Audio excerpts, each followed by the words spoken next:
ಗಣೇಶ್ ಪರಿಸರ ಪ್ರಕೃತಿಯಿಂದಲೇ ಹುಟ್ಟಿದಂತ ದೇವರು. ಹೀಗಾಗಿ ಇವತ್ತು ನಾವೆಲ್ಲರೂ ಆಲೋಚನೆ ಮಾಡಬೇಕಾಗಿದೆ. ಗಣೇಶೋತ್ಸವವನ್ನು ಪರಿಸರ ಸ್ನೇಹಿ ಗಣೇಶೋತ್ಸವನ್ನಾಗಿ ಆಚರಿಸಬೇಕಾಗಿದೆ. ತಮ್ಮೆಲ್ಲರಿಗೂ ತಿಳಿದಿರುವಂತೆ ಇತ್ತೀಚಿನ ದಿನಗಳಲ್ಲಿ ಧಾರಾಕಾರವಾಗಿ ಸುರಿದಂತಹ ಮಳೆಯಿಂದ ಇನ್ನು ಶಿರೂರಿನಲ್ಲಿ ಗುಡ್ಡ ಕುಸಿತವಾಗಿ ಸುಮಾರು 11 ಜನ ಮೃತಪಟ್ಟಿದ್ದಾರೆ. ವಯನಾಡಿನಲ್ಲಿ ಸುಮಾರು 100 ಜನ ಮೃತಪಟ್ಟಿದ್ದಾರೆ, ಕಾಣೆಯಾಗಿದ್ದಾರೆ. ಇವತ್ತು ಪ್ರಕೃತಿ ವಿಕೋಪದಿಂದ ಏನೇನು ಅನಾಹುತಗಳಾಗ್ತಾ ಇದ್ದಾವೆ ನಾವು ನೋಡ್ತಾ ಇದ್ದೇವೆ.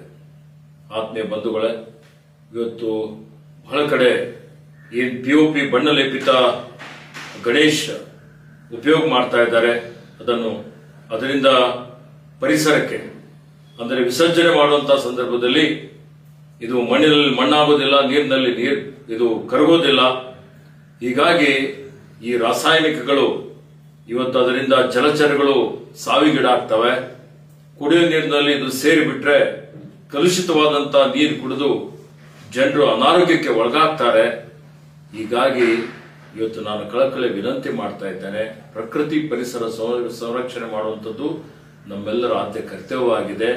ಆ ನಿಟ್ಟಿನಲ್ಲಿ ನಾವೆಲ್ಲರೂ ಇವತ್ತೊಂದು ಸಂಕಲ್ಪ ಮಾಡೋಣ. ಪರಿಸರ ಸ್ನೇಹಿ ಮಣ್ಣಿನ ಗಣಪತಿಗೆ ಪೂಜೆ ಮಾಡೋಣ, ಪರಿಸರ ರಕ್ಷಣೆ ಮಾಡೋಣ. ಹಾಗೆ ಇವತ್ತು ಹಬ್ಬದ ಸಂದರ್ಭದಲ್ಲಿ ನಾವೇನು ಪಟಾಕಿಯನ್ನು ಉಪಯೋಗ ಮಾಡ್ತೀವಿ, ಪರಿಸರ ಸ್ನೇಹಿ ಪಟಾಕಿ ಉಪಯೋಗ ಮಾಡೋಣ. ಧ್ವನಿವರ್ಧಕಗಳು ಸಹಿತ ಶಬ್ದ ಮಾಲಿನ್ಯ ಆಗದ ರೀತಿಯಲ್ಲಿ ಅದನ್ನು ಉಪಯೋಗ ಮಾಡೋಣ ಅನ್ನುವಂತಹ ಸಂಕಲ್ಪ ಮಾಡೋಣ ಅನ್ನುವಂತ ಒಂದು ವಿನಂತಿಯನ್ನು ನನ್ನ ಪರವಾಗಿ ತಮ್ಮೆಲ್ಲರಿಗೆ ಮಾಡುತ್ತಾ